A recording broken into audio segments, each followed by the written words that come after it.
ಅತ್ತೆ ಬಂದ್ರ? ಅದು ಆರಾಧನದ ಶಾಪಿಂಗ್ ಕರ್ಕೊಂಡು ಹೋಗೋಣ ಅಂತ ಬಂದೆ.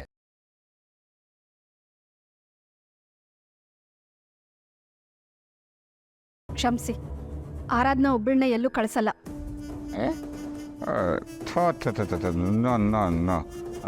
ನನಗೂ ಮದುವೆಗಿಂತ ಮುಂಚೆ ಅವೆಲ್ಲ ಇಷ್ಟ ಆಗಲ್ಲಪ್ಪ, ಅಸಹ್ಯ. ನಾವು ತುಂಬ ಸಂಪ್ರದಾಯಸ್ಥ ಕುಟುಂಬದವರು. ಅದಕ್ಕೆ ಆರಾಧನಾ ಜೊತೆ ನೀವು ಬನ್ನಿ, ಒಟ್ಟಿಗೆ ಶಾಪಿಂಗ್ ಹೋಗೋಣ. ಅಮ್ಮ ನಂಗೆ ಇಷ್ಟ ಇಲ್ಲ, ಶಾಪಿಂಗ್ ಬರಲ್ಲ ಅಂತ ಹೇಳ್ಬಿಡು. ಆರಾಧನಾ, ನಾವು ಹೋಗೋಣ. ಏನಮ್ಮ ಹೇಳ್ತಿದ್ಯಾ?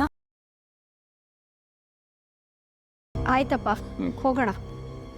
ಥ್ಯಾಂಕ್ ಯು ಅತ್ತೆ.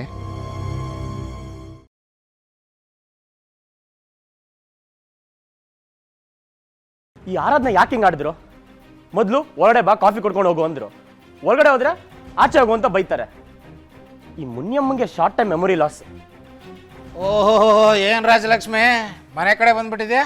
ನಿಮ್ಮನ್ನೇ ಹುಡ್ಕೊಂಡು ಬಂದಿದ್ದೆ. ಮದುವೆ ನಿಮ್ಮ ರಿಕ್ವೈರ್ಮೆಂಟ್ ಏನು, ಬಜೆಟ್ ಏನು ಅಂತ ಫೈನಲೈಸ್ ಮಾಡೋಣ. ಆಮೇಲೆ ಪಟ್ ಪಟ್ ಅಂತ ಏನು ಕೆಲಸ ಆಗ್ಬೇಕಂತ ಲಿಸ್ಟ್ ಮಾಡೋದು. ಅದಕ್ಕೆಲ್ಲ ಒಂದು ಪ್ರಿಯಾರಿಟಿ ಕೊಡೋದು, ಸರ್ ಅಂತ ಮಾಡ್ಕೊಂಡು ಹೋಗ್ತಾ ಇರೋದು. ರಾಜಲಕ್ಷ್ಮಿ, ನೀನು ನನ್ನ ಜಾಗದಲ್ಲಿ ನಿಂತು ಯೋಚನೆ ಮಾಡು. ಎಣ್ಣೆತ್ತಿರೋ ತಂದೆ ಕಷ್ಟ ಅರ್ಥ ಮಾಡ್ಕೋಬೇಕು. ಬಜೆಟ್ ವಿಷಯನೇ ಬಿಟ್ಟಾಕು, ದುಡ್ಡೇ ಇಲ್ಲ ಅನ್ಕೊಬಿಡು. ಅವಾಗ ಏನು ಮಾಡ್ತೀಯ? ಎಷ್ಟು ಕಡಿಮೆ ಖರ್ಚಲ್ಲಿ ಆಗುತ್ತೆ ಅಂತ ಯೋಚನೆ ಮಾಡ್ತೀಯಲ್ವಾ? ಹಂಗೆ ನೀನೇ ಒಂದು ಪ್ಲಾನ್ ಮಾಡಿಬಿಡು. ನನಗಿನ್ನೂ ಮದುವೆನೇ ಆಗಿಲ್ಲ, ಆಗಲೇ ಎಣ್ಣೆತ್ತಿರೋ ತಂದೆ ಥರ ಯೋಚನೆ ಮಾಡು ಅಂತ ಹೇಳ್ತಿದ್ದೀರಾ? ಆ ಥರ ಎಲ್ಲ ಯೋಚನೆ ಮಾಡಂಗಿದ್ರೆ ನಾನು ಯಾಕೆ ಇಲ್ಲಿರ್ತಿದ್ದೆ? ಇರ್ಲಿ ಬಿಡಿ, ನಾನೊಂದಿಷ್ಟು ಪ್ಲಾನ್ ಮಾಡ್ಕೊಂಡಿದ್ದೀನಿ, ಅದನ್ನ ಹೇಳ್ಬಿಡ್ತೀನಿ. ಇಲ್ಲಿ ಚಪ್ರ ಬರುತ್ತೆ, ಎಂಟ್ರೆನ್ಸ್ ಅಲ್ಲಿ ಹೂವಿನ ಡೆಕೋರೇಷನ್ ಆಗತ್ತೆ. ಅಂದಾಗೆ ನಿಮ್ಮ ಟೇಸ್ಟ್ ಹೇಳಿ, ಡೆಕೋರೇಷನ್ ಬರೀ ಇಲ್ಲಿ ಸಾಕಾ ಇಲ್ಲ ಒಳಗಡೆನೂ ಬೇಕಾ? ಒಳಗಡೆ ಬಂದಾದ್ಮೇಲೆ ಎಲ್ಲ ನಮ್ಮೋರೆ, ಅವ್ರ ಮುಂದೆ ಏನಕ್ಕೆ ಡೆಕೋರೇಷನ್ನು? ಎಂಟ್ರೆನ್ಸ್ ಅಂದ್ರೆ ಹಂಗಲ್ಲ, ಊರಿನ ಜನ ಎಲ್ಲ ಓಡಾಡ್ತಾ ಇರ್ತಾರೆ. ಅವ್ರ ಎದುರಿಗೆ ಈ ಮಹೇಶನ್ ಮನೆ ಮದುವೆ ಅಂತ ಗೊತ್ತಾಗದ್ ಬೇಡವಾ? ಅಂದ್ರೆ ಆರಾಧನಾ ವೆಡ್ಸ್ ಪುರುಷೋತ್ತಮ್ ಅನ್ನೋ ಬೋರ್ಡ್ ಬದಲಿಗೆ ಮಹೇಶ್ ಡಾಟರ್ಸ್ ವೆಡ್ಸ್ ಅಂತ ಹಾಕ್ಬೇಕಾ? ಇದು ಒಂಥರ ಚೆನ್ನಾಗೇ ಇದೆ. ಗುಡ್ ಅಳಿ ಅಂದ್ರೆ ಅಂದಾಗೆ ಆರಾಧನಾ ಅವ್ರಿಗೆ ಒಂದು ಸೀರೆ ಕೊಡ್ಸೋಣ ಅಂತ ಹೊರಗಡೆ ಕರ್ಕೊಂಡು ಹೋಗ್ತಾ ಇದ್ದೀನಿ. ನೋಡಿ, ಒಂದು ಒಳ್ಳೆ ಸೀರೆ ಕೊಡಿಸ್ತೀನಿ. ಆಯ್ತು ಅಳಿ ಅಂದ್ರೆ. ಅಳಿ ಅಂದ್ರೆ ಈಗ ಮದುವೆ ಕಳೆ ಬಂತು.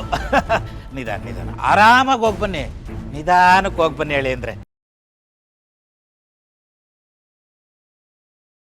ಅಂದಂಗೆ ರಾಜಲಕ್ಷ್ಮಿ, ಮದುವೆ ಉಸ್ತುವಾರಿ ವಹಿಸ್ಕೊಂಡ ನೀನು ಶಾಪಿಂಗ್ ಹೋಗ್ಬೇಕಲ್ವಾ?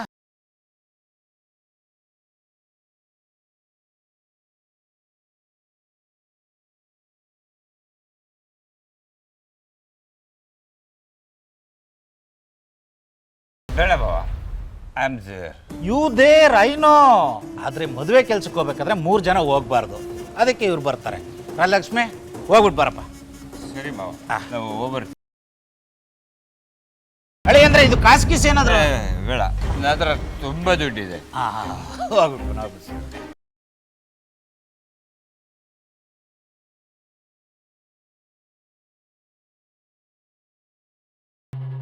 ಅಳಿ ಅಂದ್ರೆ ಹುಷಾರು.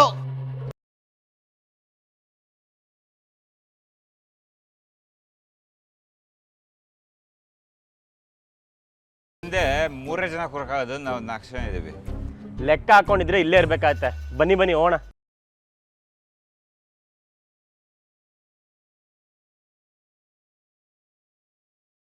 ಏನಾಯ್ತು? ಸಾರಿ, ನೀವು ಕೂರ್ಬೇಕಲ್ವಾ? ನೀವು ಹತ್ಬೇಕಲ್ವಾ?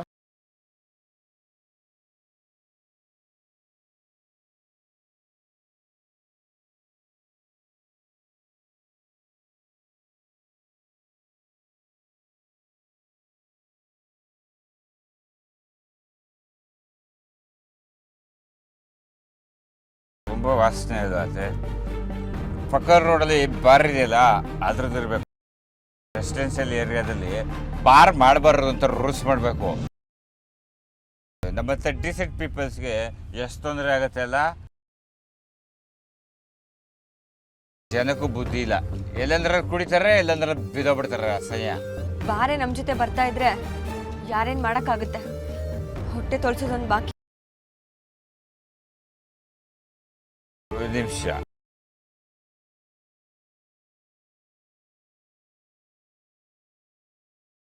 ಏನಾಯ್ತು?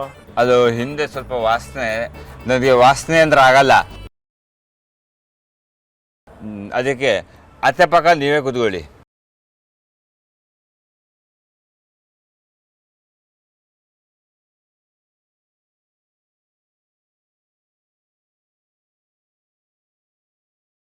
ಆಟೋದಲ್ಲಿ ಬಾಟ್ಲಿ ಏನಾರು ಓಪನ್ ಮಾಡಿ ಇಟ್ಟಿದ್ದೀರಾ? ತುಂಬ ಸ್ಮೆಲ್ ಬರ್ತಿದೆ. ಬಾಟ್ಲಲ್ಲ ಸರ್, ಬಕೆಟೇ ಇಟ್ಟಿದ್ದಾರೆ. ಗಟ್ಟಿಯಾಗಿ ಇಟ್ಕೊಳ್ಳಿ, ಬಿದ್ದುಬಿಡ್ತೀರಾ. ಹೌದಾ? Right right brother.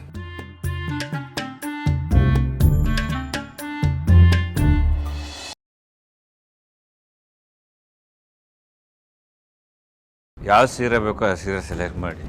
ದುಡ್ಡಿನ ಬಗ್ಗೆ ಯೋಚನೆ ಮಾಡಬೇಡಿ. ನನ್ನ ಹತ್ರ ಇವತ್ತು ತುಂಬ ದುಡ್ಡಿದೆ.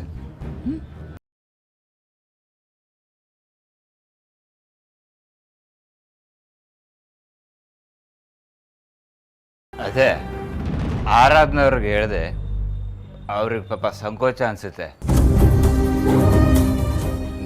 ಅದಕ್ಕೆ ಅವಳಿಗೆ ಯಾವ ಸೀರೆ ಬೇಕೋ ಆ ಸೀರೆ ನೀವೇ ಒಂಚೂರು ಮುತುವರ್ಜಿ ವಹಿಸಿ ಕೊಡಿಸಿ. ದುಡ್ಡಿನ ಬಗ್ಗೆ ಯೋಚನೆ ಮಾಡಬೇಡಿ. ನನ್ನ ಹತ್ರ ಇವತ್ತು ತುಂಬ ದುಡ್ಡಿದೆ. ನಾನಿಲ್ಲ ಕೂತಿರ್ತೀನಿ, ನೀವು ಯಾವ ಸೀರೆ ಬೇಕೋ ಆ ಸೀರೆ ಆಯ್ಕೊಂಬನ್ನಿ.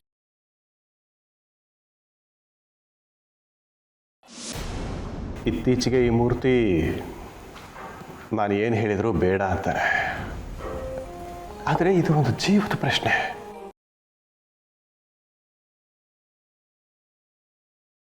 ಆ ಫ್ಯಾಮಿಲಿನ ನಾನೇ ಹುಡುಕ್ತೀನಿ. ರೀ, ಇದೇ ಮಾತನ್ನ ನೀವು ಮೂರ್ತಿಯವ್ರ ಜೊತೆ ಸಮಾಧಾನವಾಗಿ ಹೇಳ್ಬೋದಾಗಿತ್ತಲ್ವಾ? ಇಷ್ಟೊಂದು ಕಟುವಾಗಿ ಯಾಕೆ ಮಾತಾಡಿದ್ರಿ? ಹಾಗೆ ನೋಡಿದರೆ ನಾನು ತುಂಬ ಸಮಾಧಾನದಿಂದನೇ ಮಾತಾಡಿದ್ದೀನಿ ಸಾವಿತ್ರಿ. ಜೀವನದಲ್ಲಿ ಕೆಲವೊಂದು ವಿಷಯಗಳು ಗೊತ್ತಾದ ಮೇಲೆ ನಾವು ಕಟುವಾಗಲೇಬೇಕಾಗತ್ತೆ. ನಿನಗದು ಅರ್ಥ ಆಗೋದಿಲ್ಲ.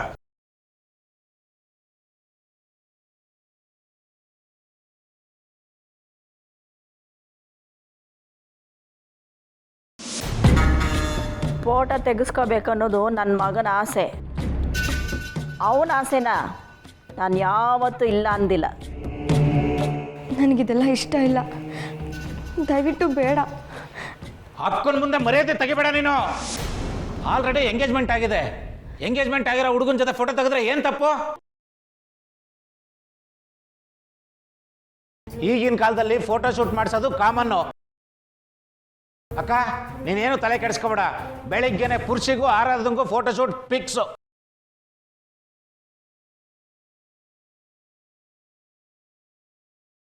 ಅವಳಿಗೆ ಇಷ್ಟ ಇಲ್ಲ ಅಂತ ಹೇಳ್ತಿದ್ದಾಳಲ್ಲ, ಸ್ವಲ್ಪ ಅವಳಿಷ್ಟನೂ ನೋಡಬಾರ್ದಾ? ಎಲ್ಲನೂ ಅವಳಿಷ್ಟ ಅಂತ ಕುಂತ್ರೆ ನಮ್ಮಿಷ್ಟ ಕೇಳೋರು ಯಾರು? ಪುರುಷಿ ನಿನ್ನ ಮಗಳಿಗೆ ಗಂಡ ಆಗೋನು. ಅವನಿಗೇನು ಇಷ್ಟನೋ ಅದನ್ನ ನಿನ್ನ ಮಗಳು ಕಲಿಬೇಕು. ಇಲ್ಲಾಂದ್ರೆ ನಾಳೆ ಮದುವೆ ಆದ್ಮೇಲೆ ಇನ್ನೂ ಕಷ್ಟ ಆಗುತ್ತೆ.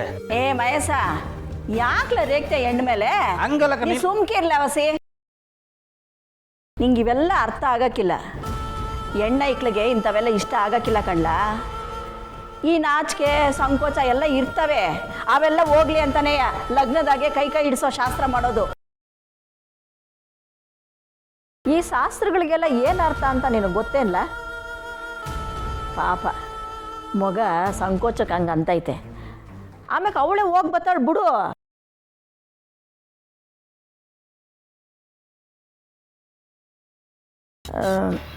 ಅಂದಂಗೆ ನೆನ್ನೆ ನಡೆದಿರೋ ವಿಷಯ ನಂಗೆ ಗೊತ್ತಾಯ್ತು ಕಣವ. ಹಂಗಾಗಬಾರ್ದಾಗಿತ್ತು. ನನ್ನ ಮಗ ಒಸಿ ಅವಿವೇಕಿ, ಅದಕ್ಕೆ ಹಿಂಗೆಲ್ಲ ಆಗ್ಬಿಟ್ಟದೆ. ನಾನು ಜ್ಯೋತಿಷಿಗಳ ಹತ್ರ ಶಾಸ್ತ್ರ ಕೇಳಿವನ್ ಕಣವ. ಅವ್ರು ಹೇಳವ್ರೆ, ಇವನು ಮದುವೆ ಆದ್ಮೇಲೆ ಬೋಸ್ ಅಂದ ಕಾಯ್ತಾನೆ ಅಂತ. ಎಲ್ಲ ಸಂದಕ್ಕೆ ಆಯ್ತದೆ, ಅದಕ್ಕೆ ಈ ಮದುವೆ ಮಾಡಿಸ್ತಾ ಇರೋದು.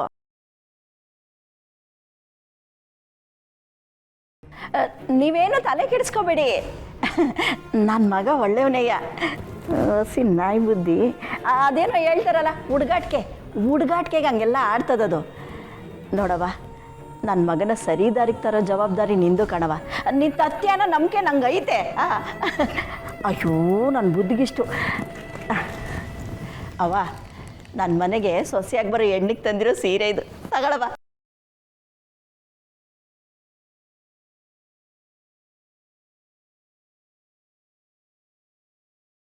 ಅಕ್ಕ ಸೀರೆ ಸೂಪರ್ ಆಗಿದೆ. ಅಕ್ಕನ ಸೆಲೆಕ್ಷನ್ ಅಂದ್ರೆ ಸೆಲೆಕ್ಷನ್. ಲೇ ಮಹೇಶ, ಇದು ನನ್ನ ಸೆಲೆಕ್ಷನ್ ಅಲ್ಲ ಕಣೋ ಬಡ್ಡಿ, ಇದನ್ನೇ ಅವ್ರ ಸೆಲೆಕ್ಷನೇಯ.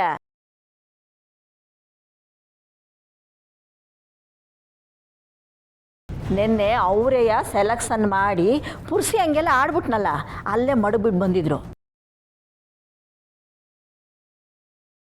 ಎಸ್ಸಿ ಎಲ್ಲ ಗೊತ್ತಾಗಿ ನಾನು ಹೋಗಿ ಅದನ್ನೇ ಎತ್ಕೊಂಡು ಬಂದಿರೋದು. ಅಕ್ಕ ನೀನು ಅಷ್ಟೆಲ್ಲ ವಿವರಿಸೋದು ಬೇಡಕ್ಕ.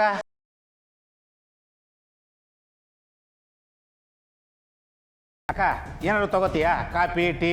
ನೀನು ಈ ಮನೆ ಬೀಗ್ತಿ ಕಣಕ್ಕ. ಹ್ಞೂ ಕಣಪ್ಪ, ಈ ಮನೆ ಬೀಗ್ತೀನಿ, ನೆಂಟ್ರೇನಲ್ವಲ್ಲ. ನನ್ನ ಮನೆನಾಗೆ ನಾನೇ ಮಾಡ್ಕೊಂಡು ಕಾಫಿ ಕುಡಿತೀನಿ ಬಿಡು. ರೇವತಿ ಒಸಿ ಬಾರವ. ಮಗಳೇ ತಗೊಂಡೋಗಿ ಒಳಗಡೆ ಭದ್ರವಾಗಿಡು. ಕವರ್ ತಗೊಂಡೋಗು.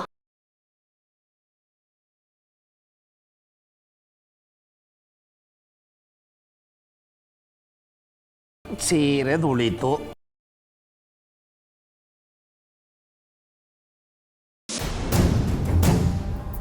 ಅಯ್ಯಯ್ಯೋ, ಏನದಕ್ಕೆ ಇದು? ಮದುವೆ ಖರ್ಚು ಕಣವ, 20,000 ಐತೆ. ಅಯ್ಯೋ ಬೇಡ ಅದಕ್ಕೆ. ಯಾಕವ ಹಿಂಗಂತೀಯ? ಹಾಂ, ಹೆಣ್ಮಕ್ಳು ಮದುವೆ ಮನೆ ಖರ್ಚಿರ್ತದೆ, ಎಲ್ಲವೂ ನೀನು ಅವನ ತವ ಕೇಳೋಕ್ಕಾಯ್ತದ? ಅವನ ಬುದ್ಧಿ ಹೆಂಗೆ ಅಂತ ನಂಗೆ ಗೊತ್ತಿಲ್ವಾ? ಅದು ಅಲ್ದೆಲೆಯ, ನಿನ್ನ ಮಗಳು ನನ್ನ ಮನೆ ಸೊಸೆಯಾಗಿ ಬರೋ ಹೆಣ್ಣು, ಅವಳಿಗೆ ಯಾವ ಕೊರತೆನೂ ಇರಬಾರ್ದು ಕಣವ. ಅದಕ್ಕೆ ತಗೊಳ್ಳವ.